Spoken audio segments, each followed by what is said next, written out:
नमस्कार, मैं हूं पवन त्यागी। केंद्रीय मंत्री जनरल वीके सिंह का एक बयान आया और उस बयान के बाद पूरे पाकिस्तान समेत चीन में खलबली मच गई। इन्होंने पहले भी एक बार ये शब्द बोले थे कि पीओके भारत में अपने आप मिल जाएगा, भारत को कुछ करने की जरूरत नहीं है। आज जो पाकिस्तान के अंदर हालात हो रहे हैं, उन हालातों को देखते हुए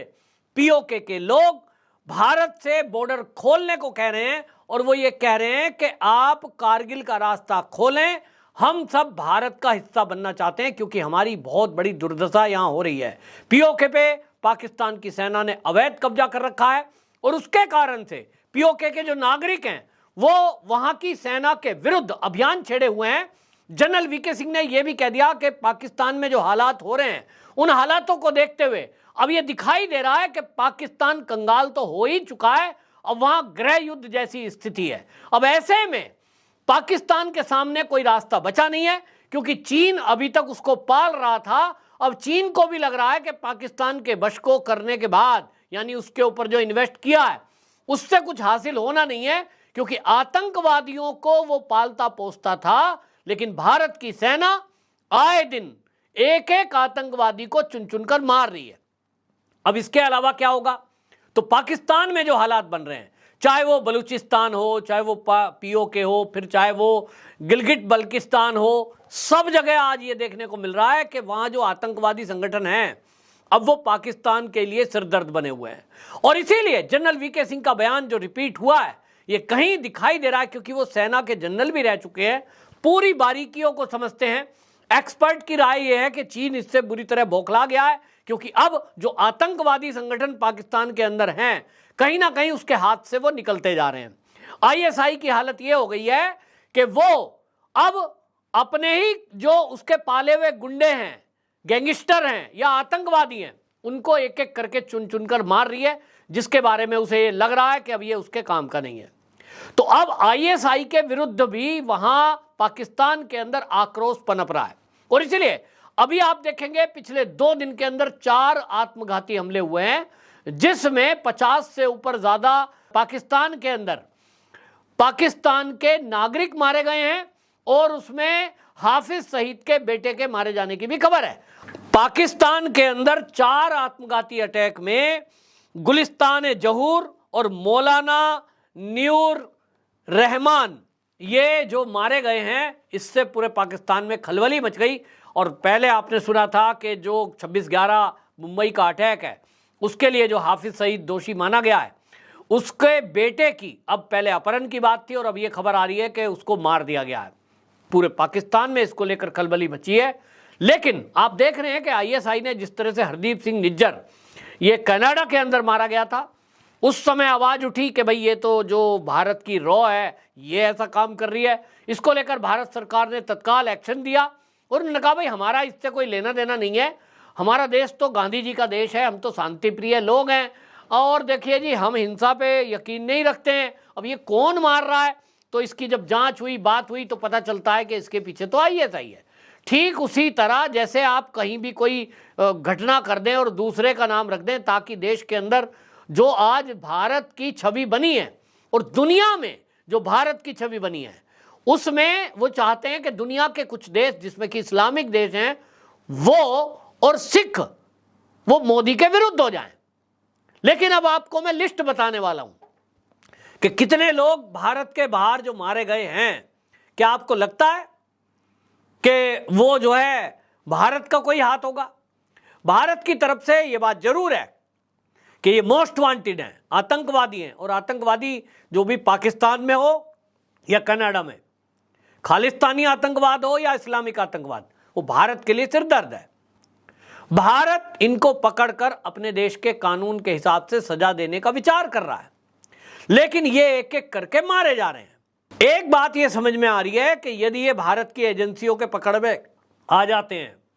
तो कहीं ना कहीं इसके पीछे की ताकतों का खुलासा हो सकता है, क्योंकि भारत की जब सेना इन आतंकवादियों को पकड़ती है या एजेंसियां पकड़ती हैं तो आपने देखा सबूत इकट्ठे किए जाते हैं, इनसे वीडियोग्राफी की जाती है, पूछताछ की जाती है, वो ये बताते हैं कि हमें कहाँ ट्रेनिंग मिली, कहाँ हथियार मिला, किसने पैसा दिया। तो इसमें पाकिस्तान के साथ चीन की भी पोल पट्टी खुलती है और चीन आज पूरी दुनिया में अलग थलग होता जा रहा है। चीन से कई देशों ने अपने रिश्ते खत्म करना शुरू कर दिए हैं, धीरे धीरे वहां से व्यापार समेट रहे हैं। ये ही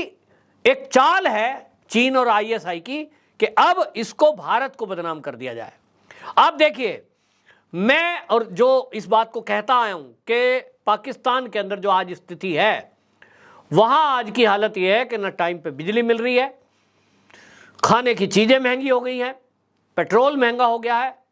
और आज जनता वहां गुस्से में है कि देश की आज़ादी के 75 साल बाद जहां भारत चांद पर पहुंच गया, वहां पाकिस्तान की हालत यह है कि वहां भुखमरी है।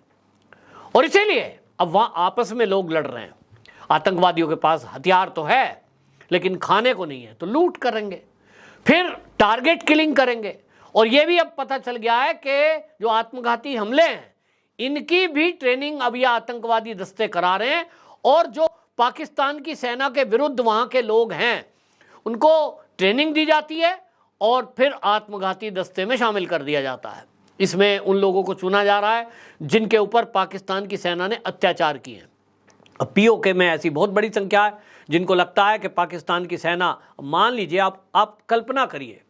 कोई जवान भाई है और उसके आंखों के सामने पाकिस्तान की सेना उसकी बहन को उठा के ले जा रही है, पुलिस अत्याचार कर रही है, वो क्या करेगा? पुलिस से लड़ तो सकता नहीं है, सेना से लड़ तो सकता नहीं है, तो क्या करेगा? अगर उसे मौका मिल रहा है, वहां कोई आतंकवादी संगठन कहता है देखिए भाई, हम तुम्हें ट्रेनिंग देंगे, हम तुम्हें हथियार देंगे, जाओ अपनी बहन की इज्जत का बदला लो, और इसी में वहां आत्मघाती दस्ते तैयार हो रहे हैं, आतंकवादी हथियार उठा रहे हैं, और अब वहां की सेना और पुलिस पर हमले हो रहे हैं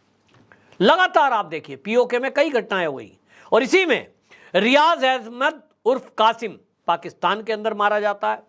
अवतार सिंह खांडा ये ब्रिटेन में मारा जाता है, हरदीप सिंह निज्जर जिसको जो मारा था कनाडा में मारा गया, मौलाना रियाजुर रहमान कराची के पाकिस्तान में मारा जाता है, अब्दुल सलाम भुट्टावी वो पाकिस्तान में पंजाब में मारा जाता है, परमजीत सिंह पंजवड़ वो जो है लाहौर में पाकिस्तान में मारा जाता है, सैयद नूर, वशीर अहमद पीर, एजाज अहमद,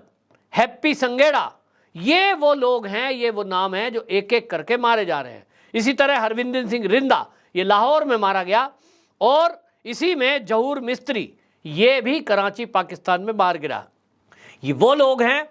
जो भारत के दुश्मन हैं, भारत में दहशत फैलाना चाहते थे, लेकिन इनका खात्मा हो रहा है।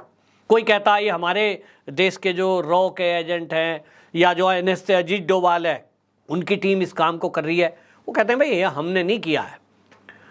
नहीं किया है, इस पर कयास लगाए जा रहे हैं, लेकिन एक बात तो तय है कि हमारे देश के दुश्मनों का खात्मा हो रहा है, और ये अचानक हो रहा है, ये कोई प्रयोग है या ये संयोग कि जब मोदी सरकार केंद्र में आतंकवाद पर जीरो टॉलरेंस नीति कर रही है, जो नशे का कारोबार करते हैं उस पर कड़ा प्रहार कर रही है, ऐसे में इन आतंकवादियों का एक एक करके मारा जाना ये जता रहा है और बता रहा है कि आप अगर सांप को पालोगे तो आज नहीं तो कल वो आप ही को डसेगा अगर उसकी पूंछ पर पैर पड़ा। यही पाकिस्तान में हो रहा है, और इसीलिए जनरल वीके सिंह का कहना है कि पीओके के बारे में हमें कुछ नहीं करना, बस